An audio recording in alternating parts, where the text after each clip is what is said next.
Ezekiel Elliott needs every bit of assistance he could get in that capacity. You guys want Zeke for a while there. Being able to take a running back and move some of his usage from rushes to reception out of the backfield, where the running back is catching the ball in space. He can clearly see in front of him who he has to make a move on.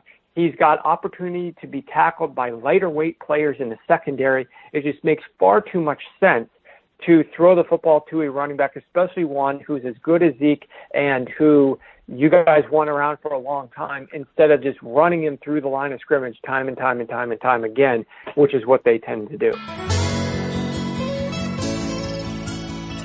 Today is Friday, July 27th. This is the Cowboys Beat on CLNS Media. I'm Ari Tepkin. We finally made it. Training camp is here. I will be in Oxnard, California starting on Sunday. So next week's episode of the Cowboys Beat will be coming to you from Oxnard, California. So make sure to check that out. Also, I'm going to be streaming live every single day post-practice from the practice fields in Oxnard, California. Should be around 9 p.m. Central Time. So check those out at facebook.com/WatchPhantom, Phantom. I'll be answering your questions live on Facebook at facebook.com/WatchPhantom. So make sure to check that great stuff out. Really excited today for our guest, the great Warren Sharp, who is at the forefront of the analytical movement in the National Football League. He'll give us an idea of where he believes the Cowboys are at, analytically speaking, and how much of it a disadvantage they're potentially at. Warren Sharp is our guest today on the podcast. I also want to spend some time breaking down the final positional group. Throughout the last 11 or so weeks of this podcast, I've been taking a look at each positional group for the Dallas Cowboys, breaking them down one by one. I realized today that I had not spent any time looking at the tight end position, and there is a name that everybody can't stop talking about at the tight end position, and it seems sort of far removed from reality when it comes to where his standing is on this depth chart. So after the Warren Sharp interview, we're going to take a deep dive and look at the tight end position. I did want to hit on a few of the news and notes from the first couple of practices in Oxnard, California training camp. In my interview with Warren Sharp, he's going to spend some time talking about how often the Cowboys were out of 11 personnel, which is, I guess, what you'd view as a traditional setup: a tight end, a running back, offensive line, receiver. Today, the Cowboys spent a significant amount of time in 10 personnel, which is a zero tight end format. And it's an interesting look because, you know, as Warren Sharp points out, and as if you've watched the Cowboys, they don't really deviate from that 11 personnel much at all last season. So to deviate at the beginning of training camp seems to be newsworthy in some capacity. If you're wondering, 10 personnel means no tight ends and 4 wide receivers. Tavon Austin, one of the guys lined up as a wideout or perhaps a second slot receiver. So ultimately what this means is a lot of Cowboys fans have been screaming about offensive creativity. You know, that when you look at Jason Garrett as a head coach, one of the biggest criticisms of Garrett throughout his time is that he's often very easy to telegraph, that he's easy and obvious in the decisions he makes offensively. He's very conservative, we know that. So certainly on the first day of training camp with the Cowboys lining up in 10 personnel as often as they did, at least giving you some sort of a window into the potential creativity of this offensive outfit in 2018. It's a small step, but an important step nonetheless.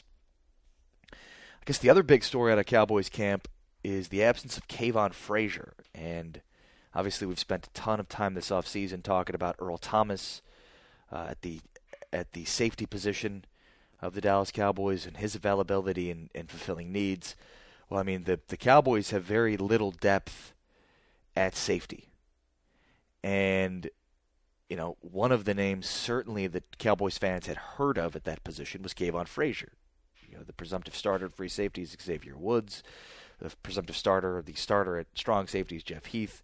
And there was Kavon Frazier as the third guy in that rotation. Well, he is starting training camp on the non-injury list because of issues with blood clotting that is now having an extra look taken at from doctors, which is obviously not anything to mess around with, but certainly raises some major questions about what the Cowboys are going to do at that position.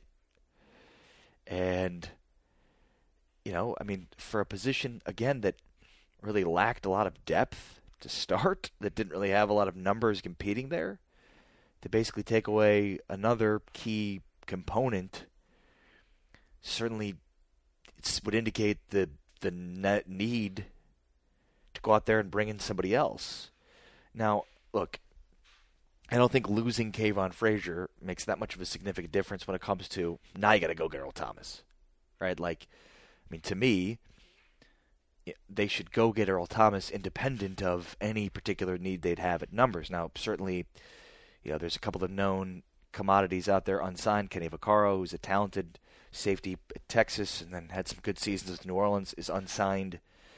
I think Eric Reed, who's also unsigned, is probably viewed as more negatively, whether you agree or disagree with the anthem protests. I think the reasonable outlook on that is that the NFL blackballed Colin Kaepernick, and I wouldn't be surprised if the same thing's happening with Eric Reed.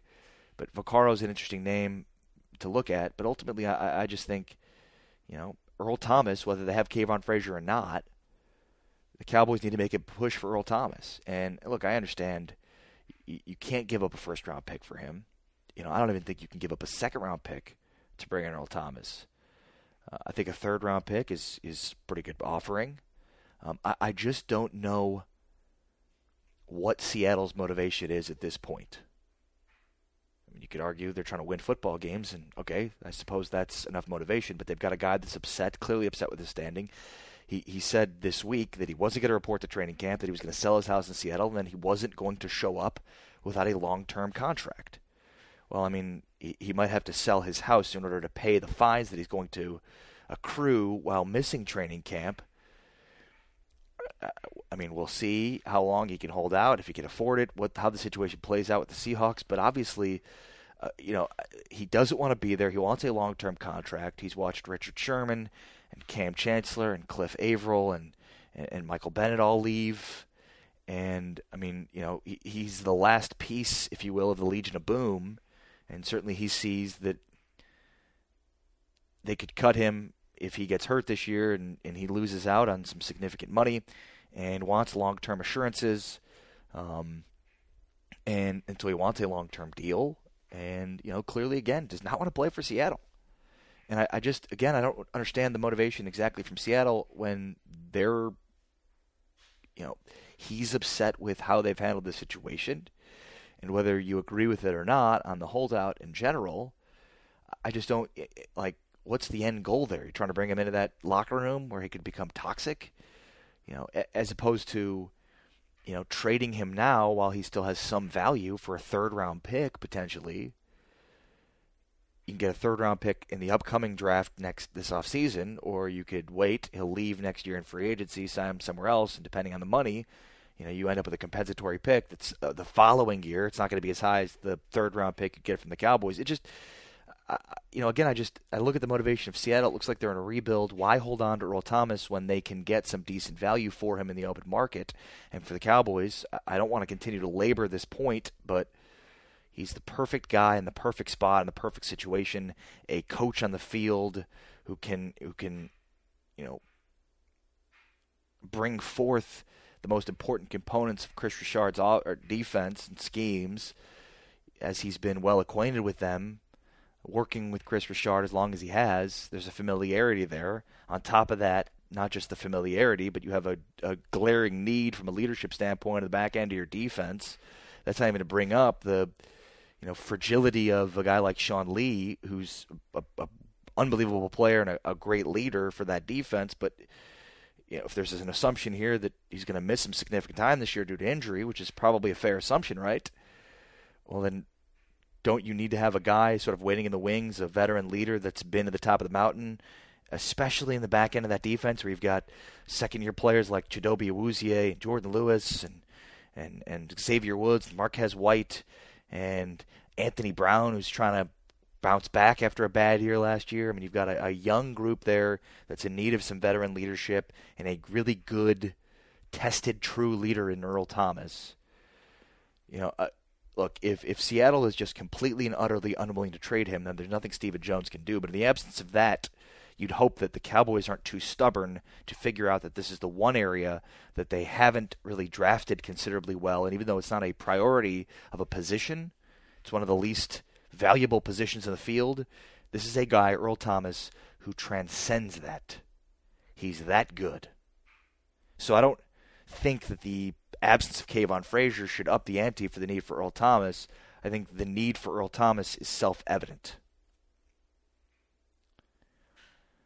All right, we're going to talk about the tight end position, break it down coming up a little bit later, but now let's talk with Warren Sharp, Sharp Analytics, sharpfootballanalysis.com, and make sure to check out the 2018 football preview, literally 252 pages of really insightful, interesting, advanced analytics and data, breaking down every single team in the National Football League. And Warren, you're at the forefront in many ways of the analytical revolution in the NFL.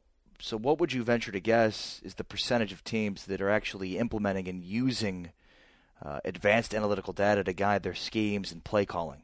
Well, that's a great question. First of all, happy to be on with you. I think the number of teams that actually incorporate some level of analytics is potentially what we think in terms of the number. I believe that advanced analytics are a different beast, but just basic analytics, because analytics is just so vague and so much has been used in the league for years. Teams just didn't know that they were using them by that name. I think that there's a number of teams that are consulting with them. But in terms of your question as to actually incorporating them into the game plan and in addition using the analytics that really matter, is actually a much smaller handful. And then when you break it down to like teams that are incorporating the zebra tracking data, it's going to be even smaller still. So there's a lot of teams that would be able to gain a distinct competitive advantage over their opponents right now if they incorporated more analytics, because I don't think that enough teams are utilizing them to the extent they should. Yeah, it's intriguing from a standpoint of, I wouldn't just say usage of, some of the advanced metrics give you an advantage, because there obviously has to be a method to the madness in a sense, but there does seem to be a major strategic advantage for the teams that do, simply because they do and not for literally any other reason. Yeah, and I could tell you that unfortunately this is a league of have it, have nots, right? You either have a good quarterback or you don't. And there are a lot of teams that you would think would have a lot to gain from incorporating analytics, but they're just not ready to take that next step. But the teams that are incorporating them, I will tell you, I know this for a fact, that the hunger that they have to continue to incorporate analytics on a deeper and deeper basis is giving them an even broader and wider edge over those teams that are not. And so, you look at teams that don't have the great talent, that could use whatever edge they could get. They could use creativity offensively to be able to get an extra edge, because when you don't have as good players, you need to figure out something to gain an edge over your opponent on a given week. You could be creative, you can incorporate new ideas, do things a little bit differently that the other team isn't expecting, but you also have to, you would think, incorporate analytics to give you a better edge to make more sound decisions. And the funny part is the teams that are the 7-9, 6-10 type teams, those teams almost seem more reluctant to incorporate the analytics, and it's just making a wider gap because they don't have the players, they're not getting the production, and they don't want to use the analytics. And the teams that are winning and are very successful, they're the ones who want to keep adding more to their analytics arsenal, and they're going to gain only a larger edge. Warren Sharp, sharpfootballanalysis.com. I picked up a copy of the 2018 football preview from Warren Sharp, and specific to the Cowboys, Warren, there was this lack of passing to their running back on early down situations, which I know in a broad sense, is something you think is completely underutilized in today's NFL, but maybe even more head-scratching for a team like the Cowboys, who have certainly one of the best pass-catching running backs in the National Football League. Absolutely. They do not throw the football enough to the running back. It's very puzzling to me. And if they decide not to attack that this year after you losing Jason Witten and Des Bryant, I'm just going to, write this team off completely from do they have any hope down the road? Because they absolutely must start targeting Ezekiel Elliott more often in the passing game. They rarely target their running backs. Last year, they threw to the running backs on only 15% of early down attempts. That was the third lowest rate in the league. And they aren't dialing up. Not only are they not dialing up the plays, but the plays that they do dial up, or when they do happen to throw to him, most of the time they're not very successful. Of his 25 early down targets, his success rate was 20%, delivered a 62 passer rating. So they're just not trying to emphasize that. They're not targeting him very much. They're not getting enough out of him. On 1st and 10, league-wide, running back targets produce a 58% success rate. That's actually more successful than throwing the football to your wide receiver over the last 2 years on 1st and 10. So it's a brilliant strategy because the defense is going to be set up to defend the run on 1st down, especially with a team like the Cowboys lining up against them. And if you can work out a pass, not just to a receiver, but actually to that running back, that defensive personnel is not going to be adequately prepared. They don't have the right personnel out there to defend Zeke in space. And in addition, we've got the discussion about career longevity. And Ezekiel Elliott needs every bit of assistance he could get in that capacity. You guys want Zeke for a while there. Being able to take a running back and move some of his usage from rushes to reception is going to eliminate that difficult run inside the box where you're having to get through the offensive linemen, you're having to get through these heavy defensive linemen, and then into linebackers who are trying to take your head off and knock you down, and avoiding all those difficult hits that could, cause problems with concussions and whatnot, as well as players falling in your lower extremities because you're running through piles of huge, heavy guys. Move those two receptions out of the backfield where the running back is catching the ball in space. He can clearly see in front of him who he has to make a move on. He's got opportunity to be tackled by lighter weight players in the secondary. It just makes far too much sense to throw the football to a running back, especially one who's as good as Zeke and who you guys want around for a long time, instead of just running him through the line of scrimmage time and time and time and time again, which is what they tend to do. Do you think, would you venture a guess based on the research you've done specific to the Cowboys, that the Cowboys are one of the teams that underutilizes the overabundance of analytical data at their disposal for game planning, scheming, and play calling?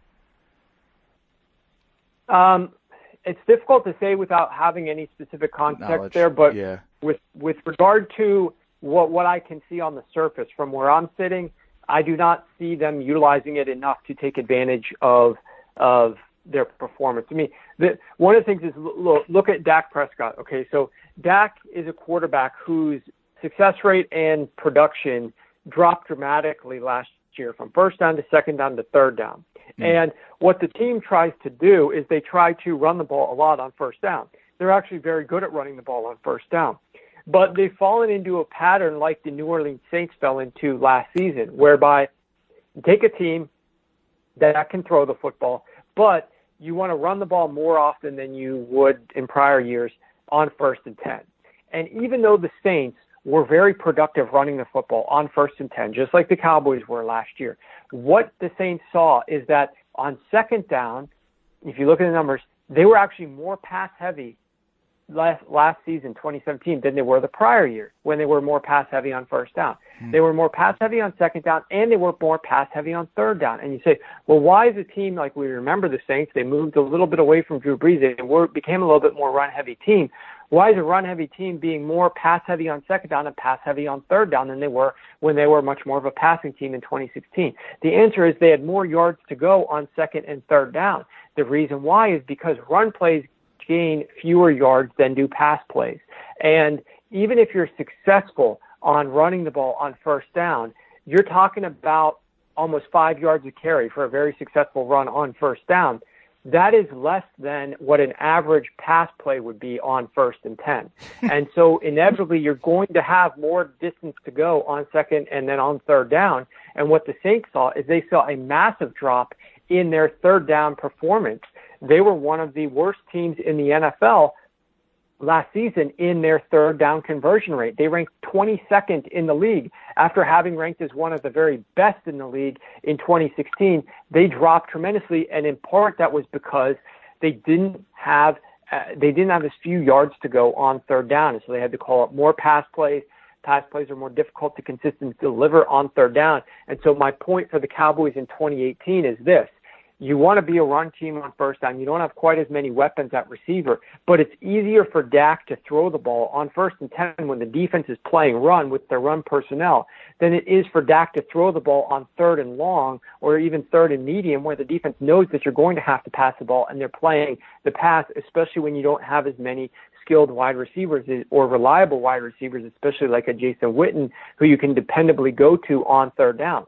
So it's vital, in my opinion, for them to move, even though it sounds counterintuitive, more to, I don't want to say they have to be the tops in the league, but they have to pass the ball more on 1st and 10. That will make the pass game and get the most out of Dak Prescott as a quarterback and allow the run game to be more beneficial on third down so that Dak doesn't have to do as much because there's fewer yards to go, and now the defense has to play pass and run on 3rd and short. Yeah, I'm curious. Obviously, you've just outlined the it's statistically important to note that it's better to pass on a first down situation than it is to run. You have more production, high level production. What do you think are some of the other sort of trends that you've noticed in the modern day NFL that maybe you don't see implemented throughout the league? Oh, there's a lot. I think if we're going to talk about one quick one for Dallas, that would be, I think they need to incorporate more 12 personnel or 21 personnel. Last year, 75% of their passes came from 11 personnel. They are not going to have, I don't care who you talk to, they're not going to have as skilled wide receivers out there in 2018 as they've had in the past. And so putting more of those players out on the field, which is 11 personnel, that's 3 wide receivers, is not the best idea. You need to incorporate a little bit more 12 or 21. Typically, for the Cowboys, they were over 3 times more 12 than 21. So raise the amount of 12 personnel that you're utilizing. It's actually more beneficial when you're passing out of 12 personnel. There's actually a higher success rate league-wide in passing out of 12 personnel than there is out of 11 personnel. It gives you a lot more options and opportunities to attack the defense creatively rather than the defense knows you've got 3 wide receivers and so all 3 of these players are going out for a pass. When you use 12 personnel, you've got an extra tight end. You take one of the wide receivers off. Now, is this tight end going to be run blocking? Is he going to be pass blocking? Is he going to be going out for a route? So there's a lot more things that you can do offensively with 2 tight ends out there that to keep the defense guessing and to keep them honest. But in terms of other things just league-wide that I think we need to see more efficiency on, we already discussed early down passing on 1st and 10. Teams tend to run the ball too much on 2nd and 10 after a first down incompletion. That's a bad strategy, but teams like the Buffalo Bills were like 80% run last year after throwing an incompletion on 1st and 10. It's just horrific.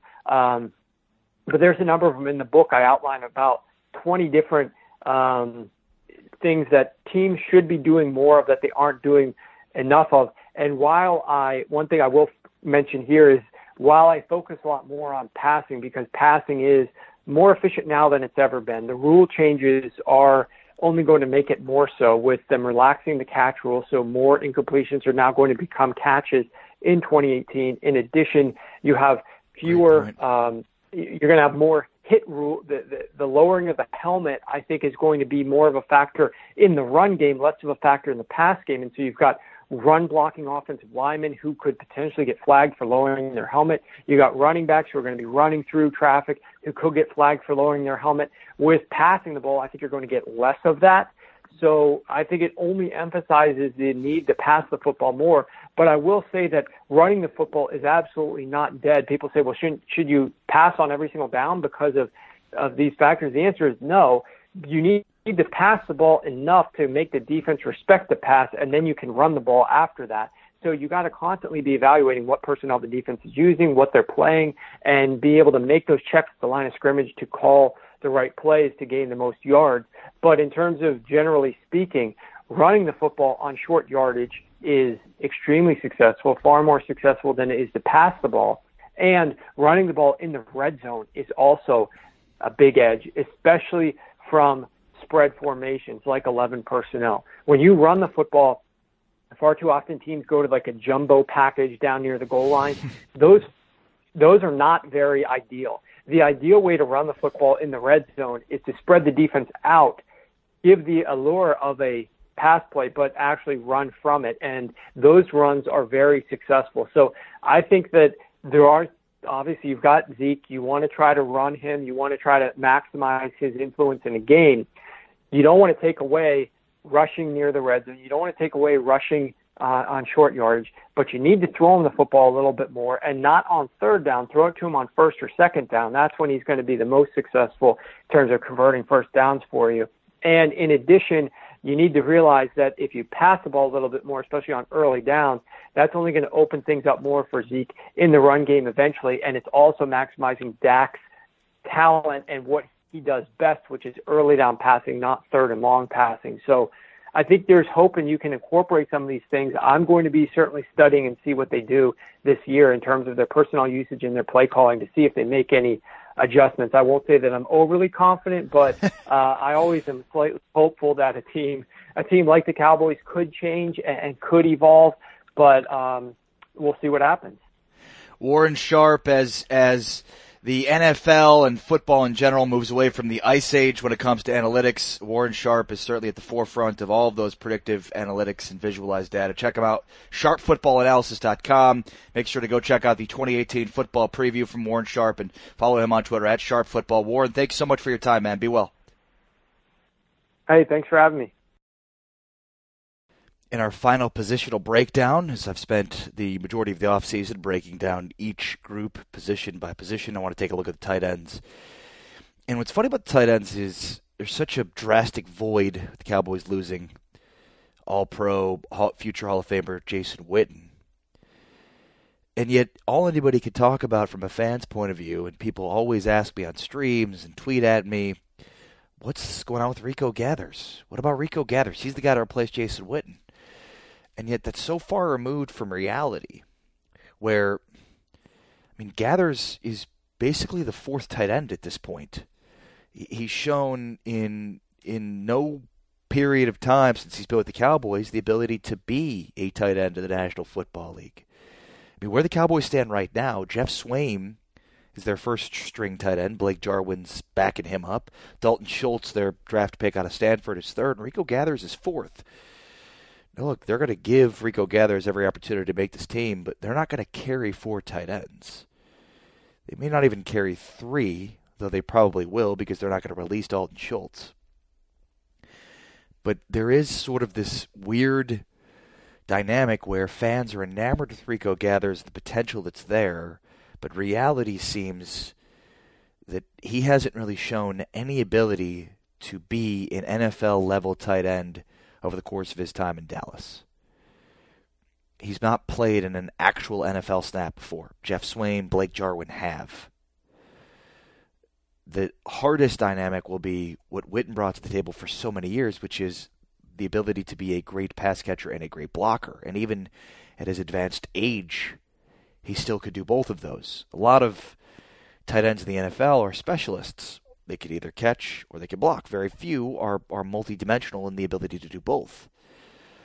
And when you bring out a guy that's a specialist, it's easy to sort of telegraph to the defense what you're doing with that guy in that particular moment. So guys like Witten are so much more valuable in their ability to be multifaceted. Like Jeff Swaim has shown a really good ability to block and certainly has some upside with pass catching. Blake Jarwin's probably your best bet to be that guy that's multidimensional, and Dalton Schultz is still a rookie who's finding his way.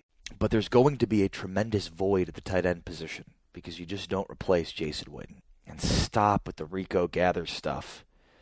He probably won't even make this football team. All right, I'm Ari Temkin. I'll be live all next week from Oxnard Cowboys training camp. Make sure to check out my stream daily after their evening practice about 9 o'clock Central at facebook.com/Watch Phantom. Follow me on Twitter for the latest updates on that, at RE Sports, ARI Sports. Thank you so much for checking out the podcast. Make sure to hit the subscribe button from iTunes, Stitcher, or the CLNS Media app. But for now, I'm out. Peace.